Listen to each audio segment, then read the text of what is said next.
자, 최근에 GV60 관련 논란이 좀 있었죠. 네. 사실 이게 이렇게까지 커질 필요는 없었고 좀 이제 기다리면 이게 해결이 될 이슈였는데 저희도 어쨌든 이에 대한 얘기를 하게끔 되었습니다. 자, 한 가지 그 오너블 분들께서 좀 불편하셨을 것 같아요. 어쨌든 내가 구입한 차에 대한 네. 좋은 얘기가 많으면 좋겠지만 좀 이제 흠이 되는 그런 얘기가 있다 보면 기분이 좀 상할 수 있기 때문에, 하지만 그럼에도 저희가 그 부분에 대해서 얘기를 했던 것은 이것이 안전 이슈와도 연관이 있기 때문이다, 이렇게 봐주시면 좋겠습니다. 그래서 그 부분에 대해서는 한 번 더 양해를 부탁드리고요. 네, 그래서 저희가 몇 가지 질문을 준비했는데 먼저 GV60 좀 억한 감정이 있으셨던 거 아닌가요? 아니요, 전혀 그럴 이유 없고, 물론 우리 뭐 팀 안에서도 개개인이 좋아하는 브랜드가 있지만 물론 저도 있어요. 하지만 뭐 차를 평가하는 건데 이 차만 나쁘고 뭐 그렇다고 해서 모든 현대 기아차들 다 나쁘다고 했던 것도 아니잖아요. 그리고 무엇보다 중앙일보 올해차 심사 현장에서 제가 차를 타기 전 서류 그리고 스펙 평가로 GV60에 대한 얘기를 했던 것이 있습니다. 그리고 그게 신문 제목으로 나갔었죠. 실제로 저희가 네. GV60을 참 여러 번 탔단 말이에요. 그렇죠. 한 4번 정도를 탔었고, 네. 자, 그럼에도 불구하고 다른 차들보다 이 오버스티어 특성이 좀 강했거든요. 네. 그래서 추가적으로 이제 3번째 할 때가 그래요. 우리가 한 번 더 검증을 해보자 라고 했는데, 그때 마침 중앙일보에서 이제 세그먼트 챔피언이라고 등급 비교를 하는 행사가 있어요. 이것이 전기차로 정해지면서 거기에 나오게 됐습니다. 그래서 저희도 사실 업데이트 시간을 늦췄어요. 한 번만 더 타보고 확신을 한 이후에 이 컨텐츠를 내놓자. 근데 거기서도 사실은 동일한 문제가 나왔죠. 네. ESC는 켜져 있고요. 스티어링 앵글이 일정 수준에 도달하면 리어가 미끄러지기 시작합니다. 카운터 스티어가 필요한 경우도 있고요. 저뿐만이 아니라 다른 전문가 분의 운전 장면을 보실 텐데요. 동일한 조건에서 카운터 스티어가 필요하죠?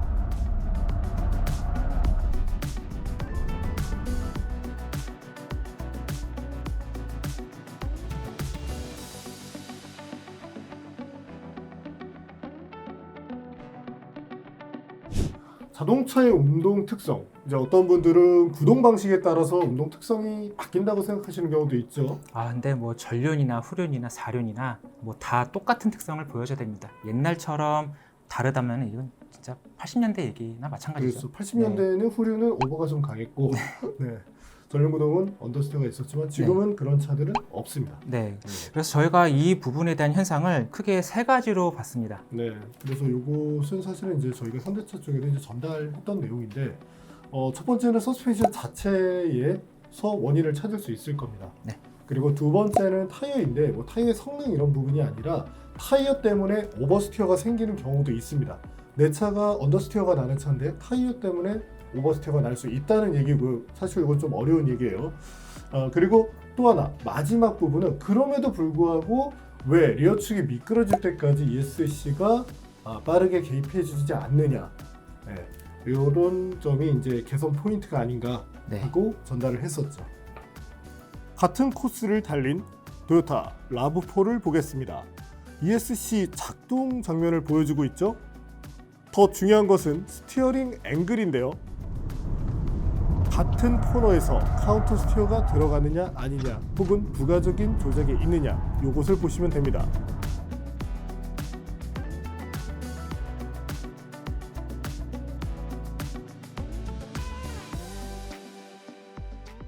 사륜이라서 그렇다고요? 자, 그럼 투휠 모드, 후륜 구동 모드로 달리고 있는 브론코의 영상을 보시겠습니다.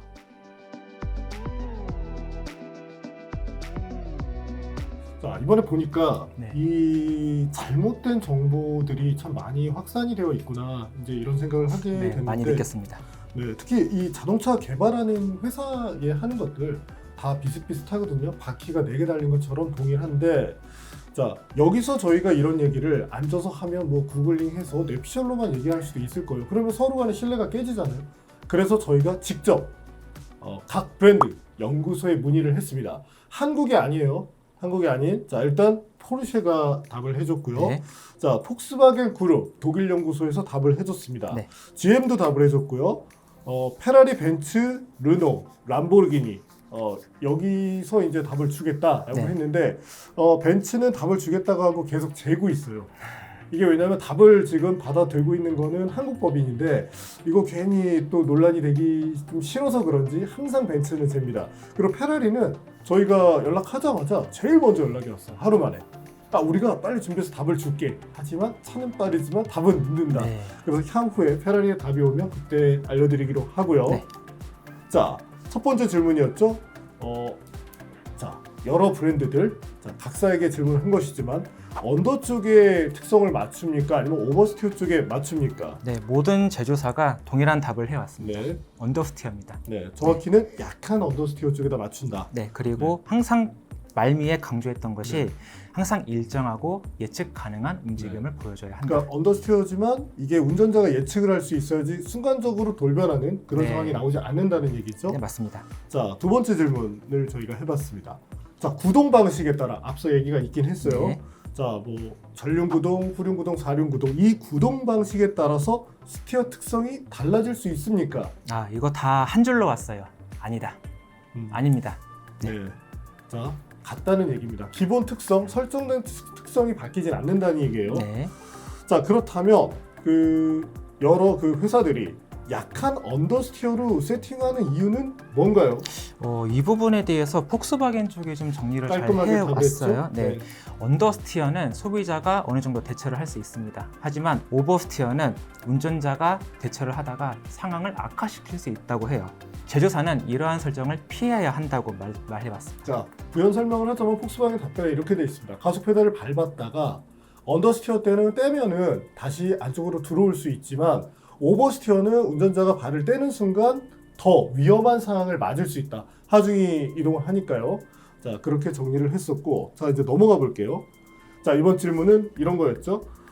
당신들이 만든 그 차 중에 오버스티어 성향이 강하게 설정된 그런 케이스가 있었는가?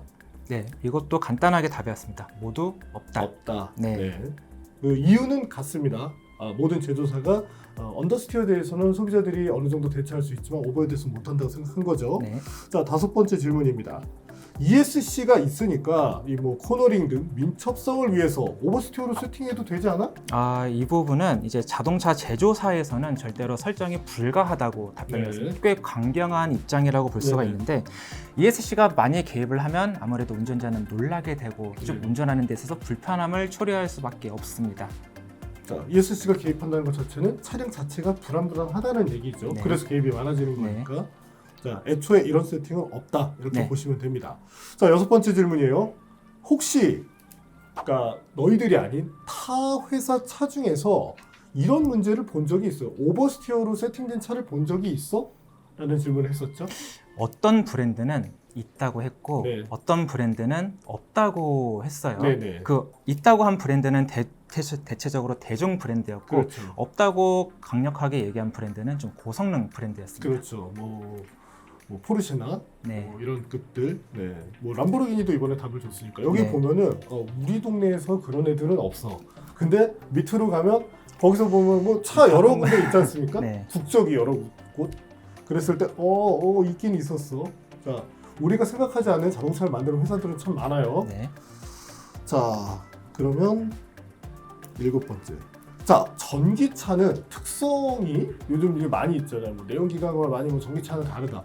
자, 그러면 당신들이 차를 만들 때 전기차는 오버에 맞춥니까? 언더스티어에 맞춥니까? 네, 이때부터 좀 답변하시는 분들이 좀 짜증이 났던 것 같아요. 맞아요. 아니다. 이것도 아니다라고 봤어요. 전기차나 뭐 내연기관 하이브리드, 플러그 하이브리드 뭐 다 상관없이 좋은 밸런스를 갖춰야 한다. 약한 언더스티어 그리고 예측 가능하고 항상 일정한 움직임을 보여줘야 한다. 이렇게 왔습니다. 네. 참 이 질문하면서 저희도 좀 많이 민망했어요. 그래서 나중에 답변에 대해서 이런 낮은 답변에 대해서 고맙다고 잘 했었으니까. 자, 다음 보겠습니다. 자, 전기차 모터 특성, 회생 제동 이것에 의한 오버스티어 가능성이 있는가? 일단 모든 제조사는 아니라고 다시 한번 대답이 왔고요. 회생 제동력 감속이 일반적인 급제동 상황이 아니기 때문에 오버스티어가 발생하면 안 된다고 답변이 왔습니다. 네네. 특히 포르쉐 같은 경우는 이제 이러한 성향을 이용해서 우린 좀 더 후륜에 많은 트랙션을 가져가게 만든다. 그러니까 날아가지 않는다는 뜻이겠죠. 네네. 예, 더 트랙션을 만드는 데 집중한다고 답이 왔습니다. 자, 여러분들께서 뭐 할 때 회생 제동 단계를 뭘 하시든 뭐 아이페달 모드를 쓰시든 거기서 차가 돌면 그 세팅이 잘못된 것이지 네. 모든 제조사는 그렇게 하지 않습니다. 자, 여담이지만 BMW에서 CBC라는 기능이 있어요. 코너링 도중에 브레이크를 밟는 상황을 가정해서 차를 컨트롤해 줍니다. 네, 우리 모두는 운전의 최고 전문가들이 아니에요. ESC가 켜져 있는 상태에서 오버스티어가 나는 부분에 대해서 답을 해준 브랜드가 있었죠? 네, 역시 폭스바겐이었습니다. 모니터링 시스템이 이제 작동을 하지 않을 때 오버스티어가 날 수가 있는데 이 부분은 좀 이상적이지 않다고 답변이 왔습니다. 네. 자, 그리고 9번째 질문. 자동차를 만들고 평가하시는 분들이 있죠, 연구소. 그리고 전문 기자들이 있습니다. 네. 네, 저희도 이제 그런 그룹인데 ESC를 끄고 시험하는 목적이 뭔가요? 라고 물어봤어요. 네, 그러니까 답은 이렇게 왔습니다.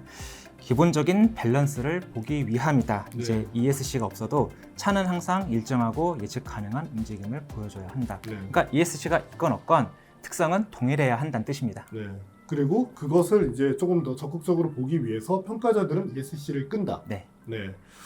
참고로 국내에서 이제 차를 개발할 때도 그래요. 안 꺼지는 차들이 있거든요. 그러면 ABS 센서를 아예 그냥 ABS 퓨즈를 뽑아서 아예 강제로 죽여놓고 그렇게 시험하는 경우도 많습니다. 기본을 보기 위해서고. 네. 자, 그리고 10번째 질문. 너희들이 차를 만들 때 개발하거나 이제 그런 여러 가지 과정, 확인하는 과정에서 ESC를 켜고 그 차의 차량 한계 그리고 거동을 확인할 수 있는가? 네. 폭스바겐을 비롯해서 포르쉐 많은 네. 브랜드가 이렇게 왔습니다. 아니다. 네. 없다. 없다. 네. 근데 물론 그 얘기는 있었어요. 정확히는 우리는 온, 오프 모두를 다 검수를 한다. 그렇게 확인을 한다. 하지만 한계에서 ESC가 잡아버리면 알 수가 없잖아요. 그래서 결론적으로 없다. 네. 네, 이렇게 정리를 하면 될 것 같습니다. 그 밖에도 아마 궁금하신 것들이 많으실 텐데, 자, 한 가지는 분명합니다. 전기차건 내연기관차건 차를 만드는데 여러분들에게 더 특별한 운전법을 요구하지는 않습니다. 요구한다면 그건 잘못된 것이고요. 네. 참고로 이건 제가 그 현대차에도 서면은 아니었지만 확인을 했는데 역시 같았습니다. 같았고 그것에 의한 어떤 특성이 나오는 그런 경우는 없다. 네, 이렇게 답을 해주셨고요. 자, 그러면은 이제 GV60 이제 이후에는 어떻게 하면은 될까요? 일단 소비자분들은 제가 볼 때는 기다리시면 될 것 같아요. 근데 지금 분위기 보면 소비자분들께서 문제 없다. 네. 이제 이런 입장인데 이렇게 되면 이제 제조사에서는 개선할 이유가 없고 하지만 그럼에도 불구하고 제조사는 개선을 할 겁니다. 다만 모든 제조사들이 그래요. 어떤 건이 있을 때 이거를 공개적으로 이렇게 하는 경우는 없거든요. 그래서 이제 누군가는 잠수함 패치다라는 네. 이제 표현을 쓰기도 하는데 개선은 이루어질 겁니다. 그래서 그런 부분에 대해서는 큰 걱정하지 않으셔도 될 것 같고, 다만 내 차가 이런 특성이 있으니 그 개선까지는 조금 더 부드러운 운전을 네. 해주시면 될 것 같고, 또 현대차도 많이 달라요. 예전 같았으면 사실 이제 이렇게 하면 막 전화하고 압박도 하고 막 이랬을 네. 텐데 지금은 정말 그런 게 없어졌거든요. 그리고 오히려 정말 고마웠던 게 이 이슈가 터지고 나서 한 이틀 있다가 전화 왔습니다. 이번에 저희 차 팰리세이드 페이스리프트 신형 나왔는데 좀 바뀌었는데 타보세요. 예전 같았으면은 딱 이 순간에 한 2년 3년 차를 끊어버려요. 그래서 현대차 많이 달라져 있고 여러분이 생각하시는 것보다도 예전에는 솔직히 좋았다고 저 얘기하고 싶지 않지만 지금 현대차 정말 마인드부터 여러 가지 많이 좋아졌습니다. 네. 자, 그럼 이제 몇 가지 더 질문을 한 번 더 이어가 보도록 할게요. 네. 저 영상 길이가 줄어들었다는 얘기가 좀 많았어요. 네, 그게 실제 그 작업을 제가 했는데 영상 줄인 거. 자, 원본에서 줄어든 이유는 다같습니다. 그 이슈가 되고 나서 월요일 날 전화가 왔어요. 그러니까 모 부서에서 전화 와서 혹시 이 차를 우리가 제공한 차입니까? 그래서 아니 그 부서가 제공한 차가 아닙니다. 그랬죠. 네 그럼 됐습니다 하고 끊었어요. 그리고 나서 이제 다른 부서에서 또 연락이 온 거예요. 근데 그 부서에서 제가 차를 제공받았거든요. 이제 거기 뭐 차량 제공했으니까 이건 뭐 당연한 내용이고, 자 일단은 이게 지금 논란이 됐는데 우리가 확인할 때까지 시간은 다소 걸리겠지만 그때까지 영상을 잠시 내려줄 수 있겠냐. 근데 제가 그랬어요. 여기서 영상이 내려가면 우리도 곤란하고 현대차도 곤란할 겁니다. 그래서 그건 정말 최악의 방법입니다. 그래서 이제 그분이 그랬어요. 그러면 그 내용을 보니까 중복돼서 지적하는 부분들이 한 2번, 3번씩 나오는 것들이 있더라. 그러면 이 아무래도 부정 요소들이 이렇게 너무 부각이 되니까 요것에 대해서 팩트는 손대지 말고 중복되는 것만 조금 빼주면 어떨까? 그렇게 좀 배려를 해줘. 그래서 그거는 저도, 왜냐면 차 주신 분한테 저희도 미안하잖아요. 그래서 그건 저희가 하겠습니다. 해서 거기서 내용이 빠졌습니다. 근데 사실 뭐 그 내용에서 보면 중복되는 거지 뭐 별건 없어요. 나중에 뭐 필요하면 제가 그 부분을 다시 원본을 뭐 다른 링크로 올려드리고 필요하다면 그럴 용의가 있습니다. 그 다음으로 이제 BMW 530i 모델이 이제 스핀을 했는데 네네. 그 부분에 대해서 뭐 언급이 잘 없었다 이런 얘기도 있었습니다. 그렇죠. 그 차도 문제 있는 거 아니냐. 네. 자 여기서 말씀을 드리자면 일단 지금 이제 나가는 자료 영상을 봐주세요.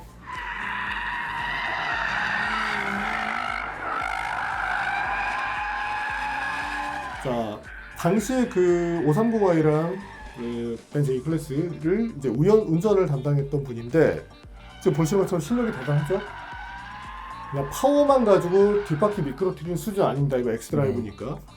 자 처음에 저희가 이걸 할 때 80km부터 시작을 해서 대략 한 120km 영역까지 싱글 레인 체인지 한 번 레인 체인지 하는 걸 했었어요. 근데 이분이 차를 다 잡아버린 거예요. 네. 그래서 그 다음에는 이제 상황을 극적으로 만들기 위해서 이 차가 들어가는 간격을 확 줄여버립니다. 확 줄여서 확 꺾고 들어갈 수밖에 없게. 그리고 ESP를 둘 다 껐는데 네. 벤츠는 ESP가 초기부터 개입해서 갔고 BMW는 사실 그 조건이 보면 누가 봐도 말이 안 돼요. 네. 그러니까 저희도 너무 판가름 안 나니까 마지막에 극적인 걸로 보여주자 해서 갔던 거지. 그 상황은 정말 모든 차가 날아갑니다. 그래서 그렇게 이제 마무리를 하면 될 것 같고요. 네. 자, 그 다음에 이제 연구소 가족을 욕했다. 네. 네, 이 부분에 대한 얘기도 좀 많았어요. 이게 원래 제가 약간 그 예전에도 컨텐츠 보면 저희 거에 그런 게 좀 많이 나와요. 약간 좀 비꼬는 거를 제가 좀 즐기는 편인데 물론 이제 언짢으실 수도 있어요. 근데 이제 그 얘기는 뭐였냐면, 근데 이제 댓글 보면은 제가 모든 연구소의 가족들을 욕한 걸로 돼 있는 게 그렇게 돼 있는데 실제는 뭐냐면 이렇게 생각하시면 돼요. 내가 음식을 만들었어. 우리 회사에서 만들라고 해서 만들었는데 내가 만든 음식에 방부제가 너무 많이 들어가. 보존기간을 늘리기 위해서. 근데 나 같으면 내 가족한테 이거를 뭐 굳이 먹으라고 할 수 있을까? 라는 뉘앙스로 한 겁니다. 내가 만든 차의 100% 만약에 이 완성도에 확신이 없다면 굳이 내 가족을 태워야 되겠어? 라는 것이었죠. 그리고 내용을 보면 막 이만큼 있는 연구원이 아니라 그냥 사실은 요거 마지막에 그 수행하신 분 당신이라면 자식 가족 태울 수 있겠습니까? 라는 얘기였어요. 분명히 본인은 안 살 거야. 카운터를 잘한다면 태울 수도 있겠죠? 네, 좀 부풀려진 게 좀 네, 많았네요. 그래서 좀 아쉬웠어요. 네. 다음 질문. 컵투 팔려고 하셨어요? 타이어 장사. 네. 아니 이게 저희 영상을 예전부터 보신 분들은 이미 10몇 년 전부터 저희는 이제 뭐 타이어 회사가 스폰을 합니다. 그걸로 이제 영상을 만들고 있으니까 얘기를 했었고, 이번 영상에 들어간 건 트랙용 타이어예요. 그러니까 네. 뒤쪽이 좀 움직임이 빠르니까 여기다가 트랙용 타이어를 넣으면 그립이 어마어마하잖아요. 네. 그거를 넣으면 잡힐 겁니다라는 농담을 하면서 트랙용 타이어에 이거 있어야 했는데 이 타이어를 팔려고 그랬다고? 일반 분들은 이 타이어 안 씁니다. 매니아들도 이 타이어는 특수하고 비싸서 쓰지를 않아요. 이거 정말 농담인데 농담을 좀 이해하지 못하시는 분들이 계셔서 아쉬웠죠? 네. 그 다음은 좀 약간 정보 전달이 필요할 것 같은데 네네. 슬라럼하고 이제 변인 통제 관련해서 좀 네네. 이야기가 좀 필요할 것 같아요. 이번에 참 새로운 말들이 많이 나왔는데, 자 일단 변인 통제 뭐 어렵게 생각하실 필요 없어요. 그러니까 동일한 조건을 만들어 놓고 거기서 오차가 커지지 않게 한다가 기본적인 이제 상식으로 보시면 되는데, 그러면 역으로 그 얘기를 하고 싶어요. 예전에 보면은 저희 뭐 나무위키나 뭐 이런 데 보면 맨날 뭐 똑같은 뭐 충주를 가서 뭐 했네. 저희는 시승 코스를 하나 완성하고 나면 거기서 계속 탑니다. 네, 바꾸질 않습니다. 네, 그게 사실은 어떻게 보면 변린 통제예요. 왜? 같은 환경에서 타봐야 다른 차는 이랬는데 이 차는 이러하고 또 어떠하구나라는 결론이 나와요. 네. 기준이 생기기 때문에. 근데 역으로 뭐 다른 것들을 굳이 얘기할 필요는 없겠지만 이렇게 한 군데서 계속 타는 데는 저는 국내에서는 거의 없는 걸로 알고 있거든요. 자, 그리고 이제 슬라롬 얘기를 이제 해야 될 텐데 슬라롬과 레인 체인지에 대한 이제 기준이 있어야 됩니다. 저희도 시험을 많이 해요. 자, 일단 첫 번째 저희 영상에 보면 저희는 그 툭툭툭 하는 거 보고서 이제 슬라롬이라고 생각하시는 분이 계신데 슬라롬 체인지가 아닙니다. 처음에 이제 하는 게 뭐냐면 스티어링 이렇게 돌리면서 레스폰스 그리고 차량 기본 거동을 보는 겁니다. 슬라롬이 아니에요. 슬라롬은 여러분들도 이제 뭐 BMW 드라이빙 센터 같은 데 가면 해요. 네. 근데 그것도 사실 오리지널 슬라롬이 아닙니다. 거기서도 마찬가지로 스티어링 레스폰스 보면서 차의 움직임이 이러하구나만 보는 거예요. 그리고 또 하나는 슬라롬 할 때 BMW도 ESC 키고 합니다. 근데 진짜 슬라롬 할 때는 ESC 원래 다 네. 꺼요. 이렇게 되어 있고 자 그리고 레인 체인지는 기본적으로 ESC를 키고 합니다. 대부분. 그러니까 저희는 키고 할 때도 있고 끄고 할 때도 있어요. 껐을 때의 성향이 얼마나 다른가를 이제 보는 것인데 레인 체인지는 대부분 이렇습니다. 뭐 이번에 이슈가 또 됐죠. 뭐 KM77이라는 이제 그 해외 거 보면 진입할 때 속도를 계속 보여줍니다. 진입 속도를 바꿔요. 왜? 진입할 때 속도가 높아지면 높아질수록 앵글이 더 커지게 되거든요. 그렇죠. 자, 그게 레인 체인지이고 슬라롬은 그렇게 하지 않습니다. 슬라롬은 두 가지 방법이 있는데 짐카나식이 있어요. 그러니까 순 상태에서 코너를 통과하고 가속을 했다 돌아오면서 지금 KM77이 이런 방식이고 지금 이제 보는 거는 중국 이게 이미 이 잡지도 오래됐는데 네. 중국 잡지도 이런 내용이 있어요. 자 여기 보면 속도가 나오죠. 여기 콘 사이를 통과할 때 평균 속도를 냅니다. 그래서 슬라롬을 할 때 자 코너링을 하는 동안에 속도가 떨어집니다. 그 다음에 가속 다시 코너링 가속 해서 속도의 변화폭이 거의 크지 않습니다. 뭐 대략 보면 한 5km 정도 제가 네. 할 때 5km 정도가 되는 부분이고 그래서 레인 체인지랑 슬라롬은 다르다. 자 저희 같은 경우는 이렇게 해요. 섰다가 출발하는 게 아니라 일정하게 연습을 하죠. 그래서 이 차의 통과 속도에 대해서 설정 값을 만듭니다. 그래서 처음 콘을 통과할 때 예를 들어 60이다. 그러면 60에다 만들고 네. 참고로 저희 같은 경우는 이제 기준이 18m에서 20m 정도를 기준으로 삼아요. 콘을 좁히면 스티어링이 더 많이 들어갑니다. 네. 그죠? 그리고 콘이 넓어질수록 그 일부 차량 이제 좀 고성능차 개발 같은 경우는 뭐 30m 네. 슬라롬도 있더라고요. 네, 그럼 이제 그쵸. 속도대가 뭐 한 120, 130까지 올라가게 되고 자 그리고 또 하나는 슬라롬이 되게 어렵습니다. 레이서분들도 뭐 한번 슬라롬 다 잘할 것 같잖아요. 이 연습이 많이 필요합니다. 그리고 저희도 이제 타이어 테스트 할 때 저희가 뭐 A45를 타고 왜냐면 저도 그 차에 익숙해져야 되고 그래서 슬라롬 할 때도 저희 내부에서 랩타임 계측은 아무나 안 합니다. 네. 자 그래서 슬라롬은 평균 속도를 보여주거나 아니면 콘 하나의 평균 속도 아니면 콘에서 콘까지 갔을 때의 그 타임 이 기록을 보여주게 되어 있지 그냥 콘 깔아서 몇 번 이렇게 왔다 갔다 하는 걸로는 차량을 제대로 평가할 수는 없다는 걸 네네. 꼭 말씀드리고 싶었습니다. 네 그래서 그리고 사실 이 슬라롬 해보면 정말 어려운 네. 영역이에요. 함부로 못하는 네. 거예요. 저는 좀 합니다. 저는 오래 했거든요.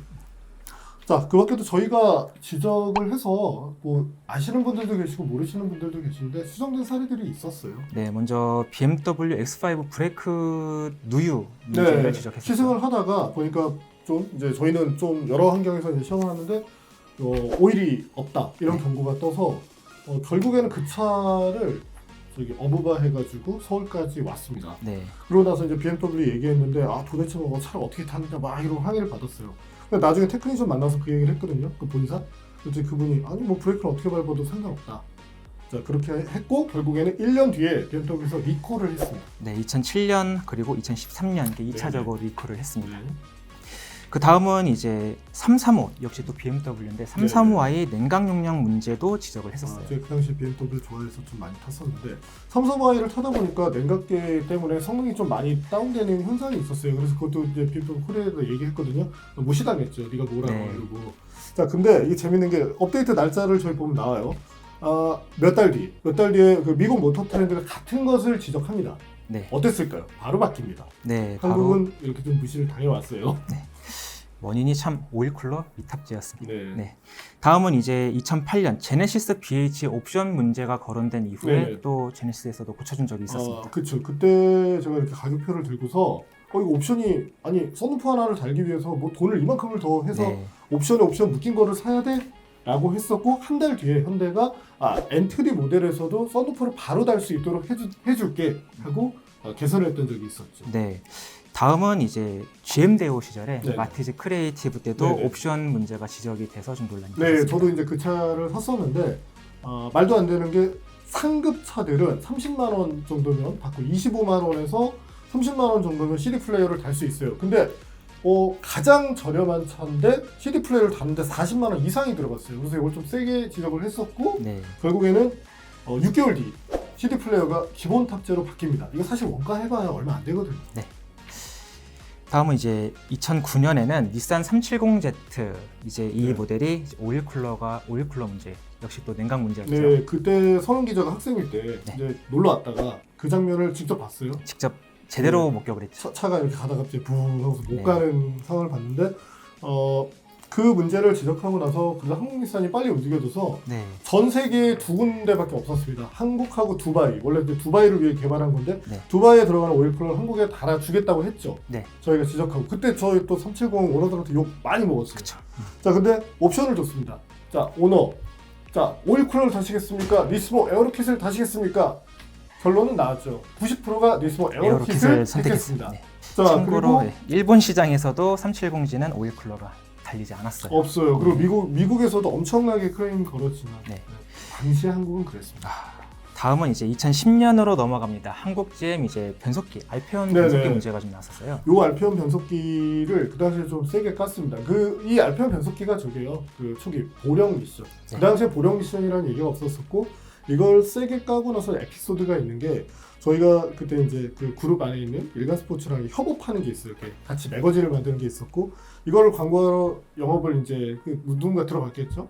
하는데 이제 이 오토뷰 그때 오토뷰였나 오토조인스인가 어쨌든 이 영상을 내릴 수 있다면 우리가 니네 있는 거 광고 다 해줄게. 네. 그래서 제가 그랬어요. 그래서 담당자 연락 왔죠 저에게. 이거 내리면은 이만큼 해준다는데 그러지 말고 내 통장에 10억 꽂아주면 내가 은퇴를 할게. 그래서 무산이 되었고 굉장히 사이가 안 좋아졌습니다. 심지어는 그때 알페온 광고가 들어오기로 돼 있었어요. 네. 근데 광고를 이제 물리고 죄송하지만 어떻게 안 좋은 내용이 있는데 광고 같이 갑니까? 그러니까 사실은 보령 미션 일때 처음에 세게 좀 이렇게 디스를 했던 것이 저희였습니다. 네. 그래서 2010년 9월에 이 문제가 나오고 나서 2013년 4월에 드디어 이제 젠2 변속기를 만들게 된 이제 역할을 좀 했습니다. 다음은 이제 R엔진 EGR 변경 문제가 있었어요. 네. 이것도 이제 재밌는데 저희가 처음에 이제 투싼을 테스트를 했을 때 출력이 그냥 휠 출력을 저희가 측정할 때요. 170마력에서 저는 160 얼마가 나왔는데 그 다음에 스포티지에서 했더니 10마력 이상이 올라갑니다. 그래서 제가 물어봤어요. 아니 어떻게 이렇게 극적인 향상이 있습니까? 그랬더니 그 당시에 이제 현대차가 그랬거든요. 꾸준한 성능 개선을 위해서 뭐 하다 보면 이 정도가 나올 수 있습니다. 네. 하지만 이게 나중에 이게 또 밝혀집니다. 네. EGR 문제였죠? 네, 그래서 2009년부터 이 문제를 좀 제기해 왔는데 네. 결국 2012년 환경부에서 EGR 작동 조건 네. 조작했다면서 리콜을 통지했습니다. 했었죠. 네. 네. 2012년에는 이제 저희가 좀 벨로스터 열 문제랑 네. 배기가스 유입 문제를 좀 네. 지적했었어요. 냉각기가 떨어진다는 부분을 지적을 했었고 네. 그다음에 이제 배기가스가 유입되는 게 예전에 이제 그랜저를 지적한 적도 있지만 이때는 좀 벨로스터는 좀 많았어요. 네, 그래서 이 문제를 이제 현대차에 알려주고 나니까 현대차에서 2주 후에 이 부분을 개선을 했어요. 네. 근데 원래는 우리가 발견했으니까 우리가 좀 발견했다고 우리가 매체 자존심 좀 세울 수 있게 해줘라고 했는데 모르게 그냥 소비자들에게 쓱 연락했다가 네. 제가 좀 굉장히 좀 화를 냈던 그런 케이스였죠. 이제 그리고 아마 많은 분들께서 아실 겁니다. MDPS 문제는 저희가 네네. 참 많이 예전부터 했죠. 지적을 해왔었어요. 그게 이제 시험하는 모드가 있습니다. 그 당시에 저희 시험하는 이름도 몰랐어요, 명칭에. 지금은 이제 온센터 필이라고 네. 하는데 최근에도 그 부분을 이제 지적당한 차가 있습니다. 조만간 업데이트가 될 거예요. 근데 이 스티어링을 중앙에 놓고 갈 때의 이 느낌 그리고 차의 반응 이런 것들이 되게 중요했고 꾸준히 얘기를 했고 결국 개선이 됐어요. 네. 네. 저희 이제 부품 가격 문제 부분도 지적을 했었습니다. 그렇죠. 2013년에는 이제 포드가 좀 그렇죠. 문제가 나왔는데요. 부품 가격 조사를 수입차들 딱 했더니 포드가 유독 비싼 거예요. 그래가지고 아니 뭐 이런 식으로 심지어는 BMW보다 비쌌어요 포드가. 네. 그래서 얘기를 했더니 그럴 리 없다. 그래서 아니 무슨 소리야 우리가 지금 증거 다 있는데 그러고 나서 포드에서 가격을 다 내렸습니다. 네. 최대 58%를 내렸습니다. 내렸죠. 저희가 이런 말씀을 드리는 이유가 이런 문제를 제기를 했을 때 저희 욕 진짜 많이 먹었어요. 네, 그렇죠. 하지만 결국에는 개선이 됐고 네. 그 이득은 다 소비자들 분들께서 보고 있습니다. 네. 그러니까 이번 그 제네시스 이슈에 대해서도 사람이 하는 부분이기 때문에 놓치는 게 있습니다. 네. BMW 엔지니어는 다 초등학생들이 만들어서 뭐 엔진에 불이 났나요? 그렇지 않거든요. 그 밖에도 여러 가지 실수들, 자동차들 다 완벽하지 않아요. 뭐 리콜하는 차도 없으니까 그 리콜 자체나 어떤 그런 개선에 대해서 우리가 좋게 생각을 해야 되는 것이지 그 부분에 대해서 그 제품의 부족함에 대해서 너무 나와 동일시할 필요는 없다는 점을 한 번 더 말씀을 드리고 싶어요. 네. 자, 이번 사안에 대해서 현대자동차도 일단 자사의 이 메시지를 전해왔는데요.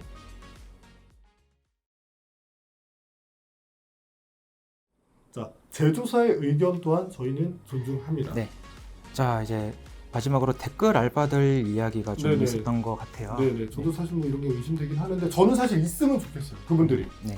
댓글 알바분들이 다 알바라기보다는 그 아마 이제 소속이 돼 있을 것이고 계약 관계에 있을 텐데 저는 이분들이 계시면 사실 그걸로 피해를 제일 많이 본 거는 저도 있고 오토뷰 자체이기도 한데 네.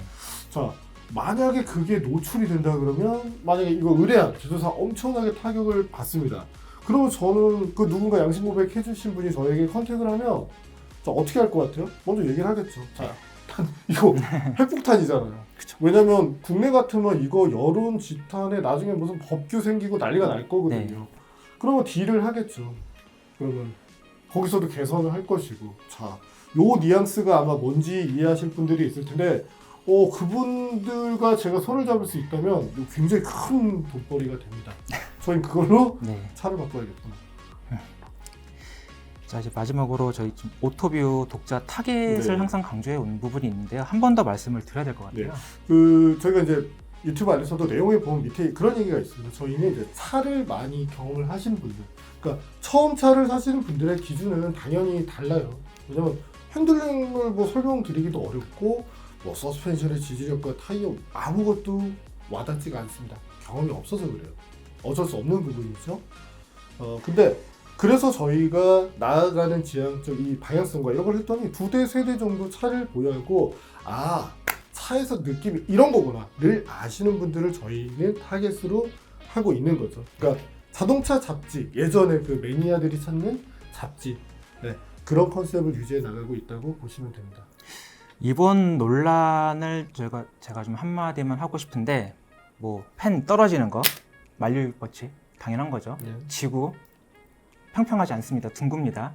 너무 당연한 거 가지고 이런 논란이 이 정도로 커졌다고 생각을 하고 있어요. 저는 사실 우리가 제조사에 질문한 거에 처음 서두가 그랬어요. 이 질문 그러니까 실제로 부끄럽고 죄송합니다라고 했습니다. 네. 자, BMW 본사, 아우디 본사에서 어땠냐면 그냥 대놓고 이런 하고 좀 무시했어요. 네. 무시를 했습니다. 아예. 그리고 답변도 주지 않았어요. 정말 고마웠던 건 폭스바겐이었죠. 정말 친절하게 정말 정중한 바보 매체가 물어보니까 네. 친절하게 답을 해주겠다라고 했는데 그런 부분에 대해서는 좀 더 이제 전문적인 이런 시각을 가지고 해주시면 좋겠고 이후에 저희가 시험하는 방법들이 있습니다.